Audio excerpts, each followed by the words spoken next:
You might have said it yourself. I felt addicted to them. And I want you to hear me. This isn't just a figure of speech. Your body and nervous system can actually respond as if you're physiologically dependent on your person. You don't just love them or care about them, you feel wired to them, and sometimes that wiring hurts. So if you're new here, I'm Bonnie Adams, a licensed family therapist, and as someone who grew up in a family system fragmented by generations of addiction and abuse and living a majority of my own life in survival mode, I know how crucial it is to have the space to start living again.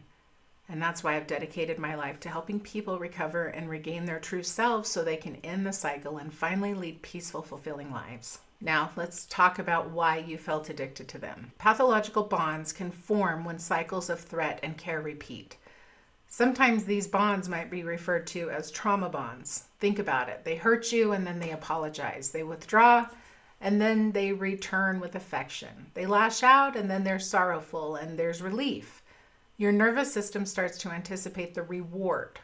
That reward might be closeness, attention, relief, or just a pause from tension. This kind of intermittent reinforcement lights up the same dopamine pathways in your brain as substance addiction. Your brain learns to chase that small relief over and over, even if the overall pattern is damaging. Addiction in your partner amplifies this effect. Their highs and lows, their unpredictability, their mood swings, they all create a system that your nervous system tries to predict and manage. You might notice yourself hyper-focused on their state, checking in constantly, monitoring moods, monitoring substance use, or adjusting your own behavior to keep them calm. And that constant vigilance rewires your attachment system. Your brain begins to anticipate relief as a reward, and that's why it feels so addictive. So here's an example. Maybe they'd have a blow up over something small and you'd freeze or try to smooth it over. Then when they apologize or make up, you get a sense of relief. Your body registers that relief as a reward. Over time, your nervous system starts to chase those moments of calm because that's what survival feels like in that relationship. You get hooked, even when intellectually you know the situation isn't safe. Projection also plays a role. Often the things they deny, hide, or refuse to own get projected onto you, whether consciously or unconsciously. You might suddenly feel responsible for their feelings, their sobriety, their happiness, or even the mood of the room. You might feel like, I'm the problem, or if I just try harder, it'll all be okay. That's your nervous system picking up cues and trying to survive, not proof that you're controlling or broken. Your body learns that danger and reward are tied together. Volatility triggers hypervigilance, fight, flight, freeze, fawn responses, and heightened emotional sensitivity. And those physiological responses feel like attachment. They feel like love. But what you're actually experiencing is survival.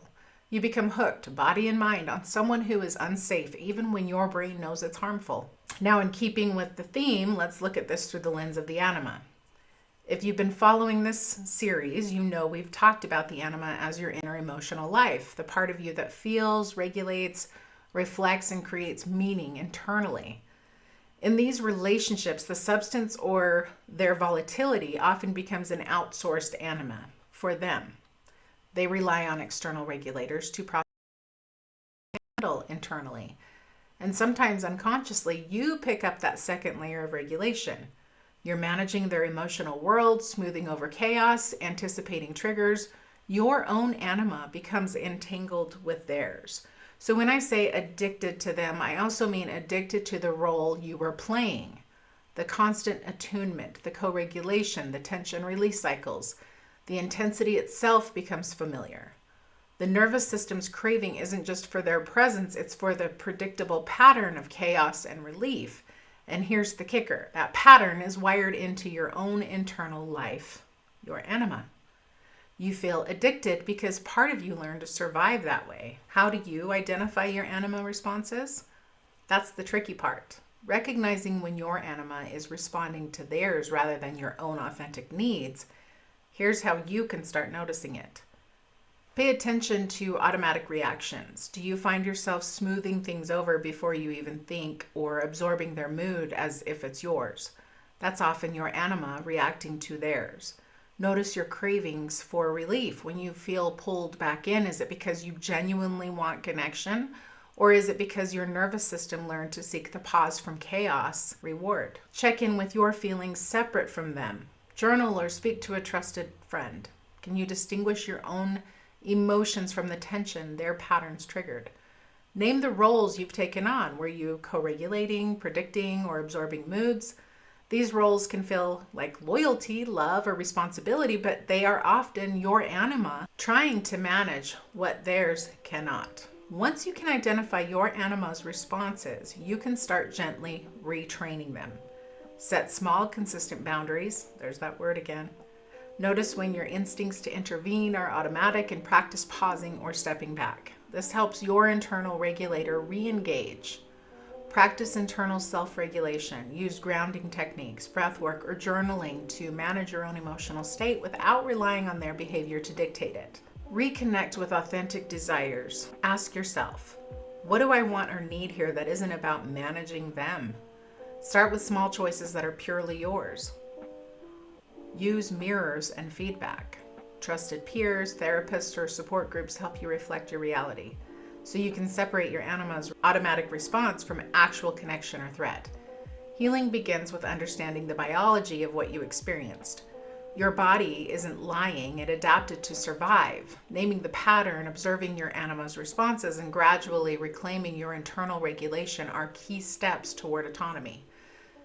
You can start distinguishing craving for relief from authentic connection and reclaim your own emotional life.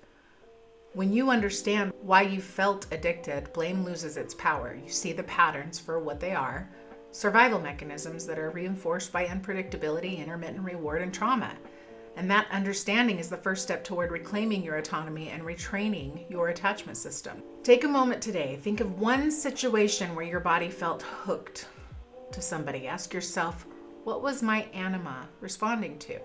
Was it authentic connection or a survival cue? Write it down and name it. That's your first step in reclaiming your emotional autonomy and retraining your nervous system. If this video resonated, like, share, comment, subscribe so we can stay connected.